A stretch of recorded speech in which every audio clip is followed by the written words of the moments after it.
Hallelujah. ഞാൻ അവസാന ഭാഗത്തേക്ക് വരാൻ പോകുകയാണ്, കാരണം സമയം മുൻപോട്ട് പോകുന്നത് കൊണ്ട്. കർത്താവിന് സ്തോത്രം. ഇന്നത്തെ ലോകത്തിലെ ഏറ്റവും വലിയ പ്രശ്നം പശ്ചിമേഷ്യ സമാധാനമാണ്. സമാധാനത്തിന്റെ പ്രശ്നമാണ് ഇന്നത്തെ ലോകത്തിലെ ഏറ്റവും വലിയ പ്രശ്നം. കർത്താവിന് സ്തോത്രം. എന്നാൽ ഞാൻ പറയുന്നു, ഈ ലോകജാതികളുടെ ഇടയിൽ നിന്നെല്ലാം ദൈവം എന്ത് ചെയ്തു? യഹൂദനെ തിരിച്ചു കൊണ്ടുവന്നു, അല്ലേ? നമുക്കെല്ലാവർക്കും അറിയാം. 1948 ഹല്ലേലൂയ യഹൂദൻ അവന്റെ സ്വദേശത്തേക്ക് മടങ്ങി വന്നു. 1800ന്റെ അവസാന കാലമായപ്പോൾ തിയഡോർ ഹെൽസൺ എന്ന് പറയുന്ന ഒരു യഹൂദൻ, അദ്ദേഹം എന്ത് ചെയ്തു? ഒരു ട്രാക്റ്റ് പ്രസിദ്ധപ്പെടുത്തി. യഹൂദനൊരു സ്വന്തമായ സ്ഥലം ആവശ്യമാണ്. നമ്മുടെ പിതാക്കന്മാരുടെ കല്ലറകളുള്ളതായ സ്ഥലം നമുക്ക് തിരികെ വേണം എന്നാവശ്യപ്പെട്ടുകൊണ്ട് ആ മനുഷ്യൻ ഹല്ലേലൂയ ഒരു പ്രസ്താവന ഇറക്കുകയും അതിനുവേണ്ടി ഒരു സയോണിസ്റ്റ് സംഘം രൂപീകരിക്കുകയും ചെയ്ത് നമുക്കറിയാം. നിങ്ങൾക്ക് ഇപ്പോൾ കേൾക്കുന്ന വാർത്തകളാണ്. സയോണിസ്റ്റ് സംഘം, സിയോൻ സംഘം. ഹല്ലേലൂയ. അതിന്റെ ഉപജ്ഞാതാവ് തിയോഡർ ഹെഡ്സൺ ആണ്. കർത്താവിന് സ്തോത്രം. അദ്ദേഹത്തിന്റെ ആഗ്രഹം പൂർത്തിയാകാതെ 1905 അദ്ദേഹം ലോകത്തോട് വിട പറഞ്ഞെങ്കിലും ആശയം ജനങ്ങളിൽ നിലനിൽക്കുന്നുണ്ടായിരുന്നു. ഹല്ലേലൂയ. യെരുശലേമിലേക്ക് വരുമ്പോൾ വിലാപമതിലിൽ അവർ തലയിടിച്ചുകൊണ്ട് ഹല്ലേലൂയ അവർ പ്രാർത്ഥിക്കുമായിരുന്നു, യെരുശലേം ഞങ്ങൾക്ക് തിരികെ ലഭിക്കണം. അവർ തമ്മിൽ പിരിയുമ്പോൾ ഇങ്ങനെ പറയും, അടുത്ത വർഷം ദൈവം അനുവദിച്ചാൽ നമ്മൾ യെരുശലേമിൽ ഒന്നിച്ചുകൂടും. ഇങ്ങനെ പറഞ്ഞാണ് അവർ പിരിഞ്ഞുകൊണ്ടിരുന്നത്. നമുക്കറിയാം. ഞാൻ വിശദീകരിക്കുന്നില്ല, പറഞ്ഞല്ലോ. 1948 ആയപ്പോൾ മത്തായി സുവിശേഷം 24-ാം അധ്യായം രേഖപ്പെടുത്തുന്ന വാചനങ്ങൾ നിവർത്തിയാകുകയാണ്. എന്ത്? അത്തിയെ നോക്കി ഒരു ഉപമ പഠിപ്പീൻ, അതിന്റെ കൊമ്പിളതായി ഇല തളിർക്കുമ്പോൾ വേനൽ അടുത്തു. ദൈവത്തിന് സ്തോത്രം. ഹല്ലേലൂയ. 1967-ലും 2003-ലും 2007-ലും 2013-ലും ഹല്ലേലൂയ യെരുശലേം ആക്രമിക്കപ്പെട്ടു. ചരിത്രം നമുക്കറിയാം. ആമോസിന്റെ പ്രവചനം 3-ാം അധ്യായം 1-ാമത്തെ വാക്യം വായിക്കുമ്പോൾ, ഹല്ലേലൂയ, ആമോസിന്റെ പ്രവചനം 3-ാം അധ്യായം 1-ാം വാക്യം. ഹല്ലേലൂയ. കണ്ടില്ലേ? Praise the Lord. ഹല്ലേലൂയ. ആമോസിന്റെ പുസ്തകം 1-ാം അധ്യായം 3-ാം വാക്യം. 1-ാം അധ്യായം 3-ാം വാക്യം.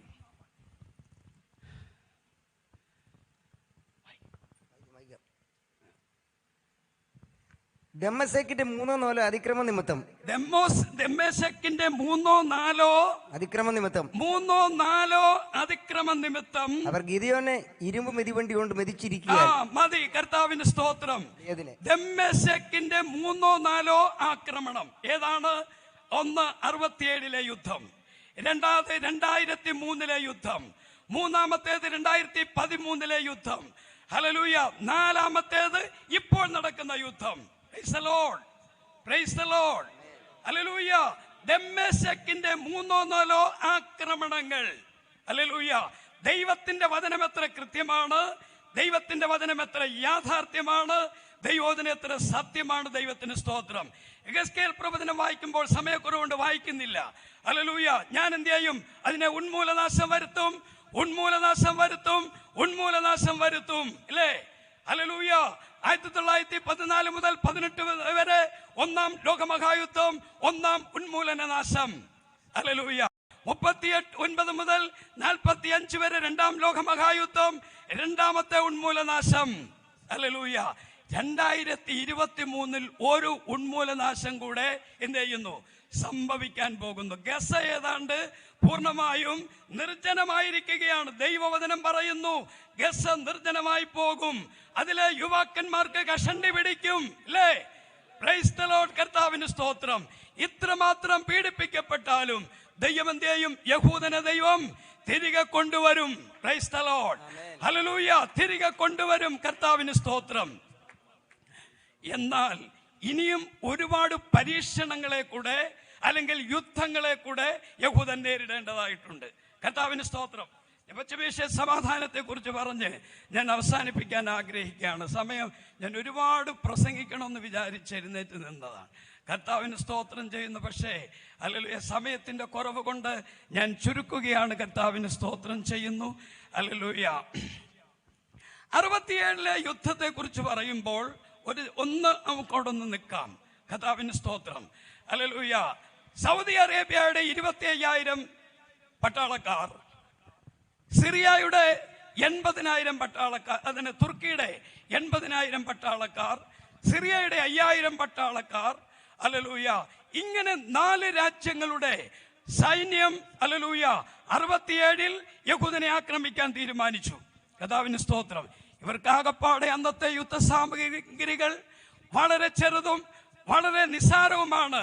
ഇത്രയും വലിയൊരു സമൂഹത്തോട്, ഒരു സൈന്യത്തോട് പോരാടി ജയിക്കുവാൻ അവർക്ക് കഴിയുകയില്ല എന്ന് മനസ്സിലാക്കിക്കൊണ്ട് എന്ത് ചെയ്തെന്നറിയാമോ? അവരാക്രമിക്കുന്നതിന് മുൻപേ തലേ രാത്രി തന്നെ എന്ത് ചെയ്തു? യഹൂദൻ അങ്ങോട്ട് ആക്രമണം നടത്തി.